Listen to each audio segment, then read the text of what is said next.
how did you decide to just start making horror movies? Well, okay. I mean, you got to go all the way back to my childhood. It was one of those things where I wasn't supposed to be watching horror movies. I was a kid in the 80s, and my parents were, my parents were very lenient on what I watched. They really were. But I mean, they were like, okay, you can't watch Freddy, you can't watch Jason, but then I would watch them anyway because I had my own TV and I had cable. So it because of that, I had this interest in the genre. I had a subscription to Fangoria magazine and all that stuff. Um, so I always knew that that was the kind of genre I wanted to do. I know that sometimes people think, well, horror lends itself to low budget filmmaking, which is true, which is very true. And they're like, is that why you do it? I go, no, I just love horror movies, and I watch every horror movie that gets released. And so that's kind of why. And it was one of those things where yeah, I had some low budget horror ideas that I thought were kind of contained, and so we just went out and made it happen. And I haven't stopped, and I feel like it's good because I mean that's one of the things that it's a fear with filmmakers. I think is if you make one feature and then you're done. I think it's harder to get the next couple done, and so you just have to keep going and really just never look back. And so that's kind of the way it's worked out. I shot Nailbiter was mostly shot in Lawrence, Kansas when I was actually working for a TV studio at the time. And they were one of the investors in the project as well. And we actually shot a majority of that movie in a warehouse that was originally used to build organs, musical organs. And that particular building was used for the movie Carnival of Souls, which is a very, very famous 1960s horror film, black and white. So, because that was also shot in Lawrence, Kansas. It was just a very interesting thing. So we shot that movie, and it was one of those things where, of course, like halfway through production, we ran out of money, and we had gotten about 2/3 of the movie shot, and we ran out of money, and we had to take an entire year off to raise more money. And so there was this fear that we were never going to finish the film.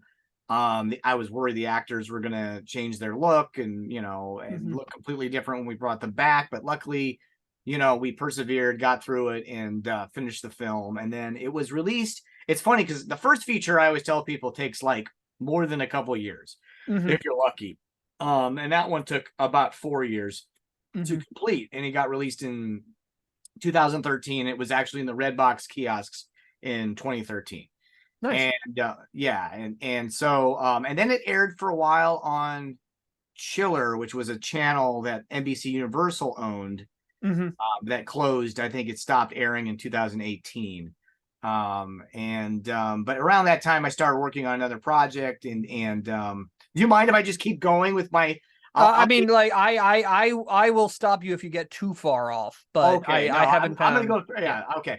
So I started writing a film with my co-writer Michelle Davidson. We worked on several projects together, and we wrote a film called Enclosure, which was again a very contained horror movie because it's inside, most of it's inside of a tent, hence the title Enclosure. And we wrote the film to take place in the Ozarks, which is about 3 hours from here. And it ended up being financed in Charleston, South Carolina. So we ended up filming the movie in Charleston, South Carolina in December of 2014, which is funny because December in Charleston is pretty warm. So you forget that it was like a couple weeks before Christmas, but it felt like it was in the 70s the whole time. But we shot the whole movie in 12 days. It starred Fiona Dourif and Jake Busey and an actor named Kevin Ryan, who's been doing a lot of television lately. He's become very successful. Wait, was it Jake that was in Starship Troopers, or was that he was in Starship Troopers? He's been in a lot of stuff lately. He was on Stranger Things, I think season 3. And it was good. And so we ended up the film got released. It premiered at Fright Fest in London, which was my first film getting into Fright Fest, so I was very excited. It's a good fest. Yeah, and it was under the name Enclosure at the time. But then when the distributor picked it up, this was around the time where everything was alpha stacking. They wanted it to of course. Yeah. So they changed the title to an A title, which was Arbor Demon, which I thought was for a what I would consider a slow burn art house horror movie, that was kind of a on the nose title. But that's called a distributor retitle. Right. And that was my first experience with that. I was not pleased, and I have since gotten over it. But it was very, very at the time. I was not happy with it. Did it have anything to do with trees? Yes. Okay. Well, at least there's that. And I have seen, I think my favorite was Midley, a movie I represented, where a distributor retitled it from Paralytic to Narco Hitman. Okay. Which, the film was about a hitman for the cartel and basically his last job. So that did make some degree of sense. Yeah. What didn't was that it was a slow burn psychological thriller similar to Memento. Yeah. And the box art had the lead actor's face photoshopped onto somebody else and tons of buildings exploding behind him. Yeah. So that was...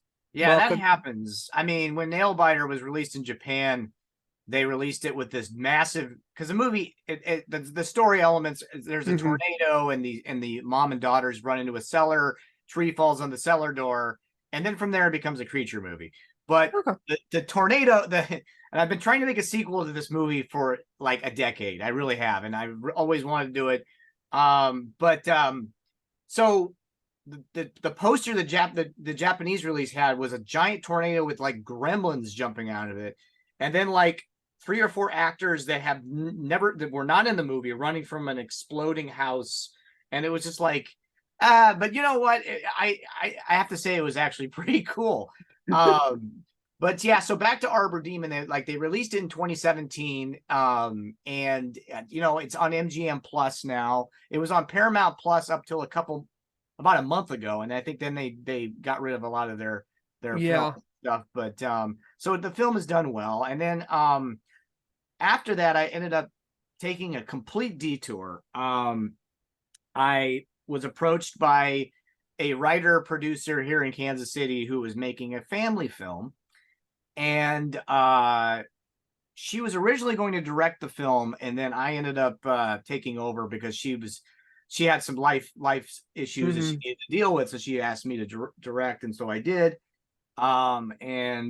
Great experience. We shot the movie here in Kansas City over I think it was 16 days. It was my longest schedule. I was like, what am I going to do with all this time? But you know, they always tell you don't work with dogs and children, and I did both with this movie, and that's dangerous. Very dangerous. It was actually pleasant, so I feel like if I do it again, I'm testing fate. But it was a pleasant experience for the most part. And that movie was called Belong to Us. It got released in 2019. It's on Peacock right now, and it's on a number of other streaming services. I think it's on Redbox On Demand and stuff. It was on Up TV's streaming service for a while as well. And then they still around? Up TV, I think, still is around. So their streaming service is called Up TV Faith and Family, and so it was it's on there for about 2 years, and then but it was funny because I met Eric Winkler on that movie because I cast his son in the film, and so he was on set several days, and he kept telling me about this werewolf film that he was writing, this werewolf revenge film. And so, you know, flash forward to 2019, and we're shooting it. So we filmed that movie in Kansas City, hot summer. And that was a 14-day shoot. But that was only 14 days. It was only 14 days. And the thing is that, like, for the main principal photography, obviously we had some pickups and stuff like that, but it was 14 days. And the crazy thing was, you know, the good thing was a lot of the locations were 10, 15 minutes from my house. So it was one of those first time experiences where I'm like, oh yeah, no, I just have to go up the street. You know, it was nice. It was nice. So we filmed that, and we're able to I do all my own editing. So I was able to do post really through the first part of the pandemic, the start of the pandemic. We were finishing out post-production in May, and then we had the movie finished for the summer of 2020, and that movie also premiered at Fright Fest, which that year it was a completely that was a very different market. Virtual, and that festival. Did we get it? Did Mutiny Pictures get it right before or right after Fright Fest? I know we were talking. It was up right before. until It then. was right before. Yeah. If I So remember, yeah, because I think it was, yeah, because I think I remember emailing you guys to tell you that it got into Fright Fest. Yeah. And but yeah, it was one of those things where, you know, because it was the pandemic, the premiere was virtual, and it was, you know, one of those things where it was locked to just the UK, so nobody in the US could see the online. Unless you had a VPN. I mean, sorry, wait, yes, nobody in the US could see that movie. So but yeah, so then the movie got released in the Redbox in 2021, and the film has continued to do well. It's on Screenbox right now. We're hoping and praying that we can get a sequel going with that film. We have a script that I'm really, really excited about, and yeah, I'm not. Since I sold Mutiny, I'm not involved with Lisa One anymore, but it is. I still talk to some of the same international buyers when I'm at markets. Yeah, and they still ask about it at least every once in a while. So I say you have to talk to the right people, and that's all I say. Yeah, exactly. But yeah, it's a but look, it is, that movie was a sleeper. Yeah. It was, we thought it was going to do well. That's why we took it, but it was still one of our, I want to say like our first 5 acquisitions. Yeah. And might have been first 10, but not more than that. And it kind of blew our expectations out of the water, which was great, and also is kind of an example of why, at least to a level, as a filmmaker, you need to advocate for your own work, and you need to be able to take low expectations in stride, because basically nobody knows what it's actually going to do. Nobody knows. And I think it had a good, you know, when he pitched me the story idea, I was like, oh, that hasn't been done before. And that's a good thing about a good thing about watching a lot of horror movies. I watch just about everything. So I'm kind of always thinking to myself, okay, what hasn't been done before, so you're not repeating somebody else's work, you know. And there's been female werewolf movies before, but never one that was like a revenge movie. And so I was kind of like, I was excited about the premise. But so that film continues to do well, and I'm very pleased with that. And then I was approached in November of 2020. My friend Megan Flynn, who is a producer here in Kansas City and also an actress. She's actually in Up in the Air. Oh, wow. She's done a lot of stuff. She just recently was on Tulsa King. She had a small role on Tulsa King, but she's based here in Kansas City. And she reached out to me and she's like, I want to make a feature. And I'm like, awesome. She gave me the parameters of what the budget would be. And I'm like, well, that would be a good haunted house budget. So basically I wrote this script called They Wait in the Dark, and it's more or less, it's an LGBTQ haunted house. That's LGBTQ horror is a very solid bet if you can do it authentically, and only if you can do it authentically. Well, I mean, I wrote it for my lead, Sarah McGuire, who is part of the LGBTQ community, and she's a fantastic actress. I have enjoyed working with her. I'm shooting another film with her right now as we speak. She was in several of my short films. She's in I Am Lisa. She gets her face melted off in a fryer. I was wondering if it was her. Yeah, no, it's definitely her. And so it's one of those things where I wrote the script for her in mind. So that was never a question. I always had the lead in mind. But what I wanted to figure out was, for me, the biggest problem with haunted house movies is I'm always kind of like, why do they stay? You know, the second I see a chair move or something fly off the wall, I'd be like, all right, we're gonna get we're out. We're out. Yeah. And it makes sense in like Poltergeist, because the girl is missing. Carol Ann's missing. The only way they can communicate with her is through the TV. So obviously they're not going to want to leave. So I was like, okay, I have to figure out a reason why she's hiding in this house. Well, so I wrote it where she's on the run with her adopted son, Adrian, and she doesn't have a car. She's hitchhiking, and she gets back to her childhood home, which is in the middle of nowhere in Kansas on a farm. And she's hiding from her ex-girlfriend. So that was my idea. So it's kind of got the threat of the ex-girlfriend, and it has the threat of something supernatural that's happening inside the house. And by the time she figures out what's happening, it's too late because the girlfriend's found her, so she's boxed in this situation. Oh, so you've got, so there's basically that threat from outside the house Yep. as well as from in. That's Yes. okay. Yes.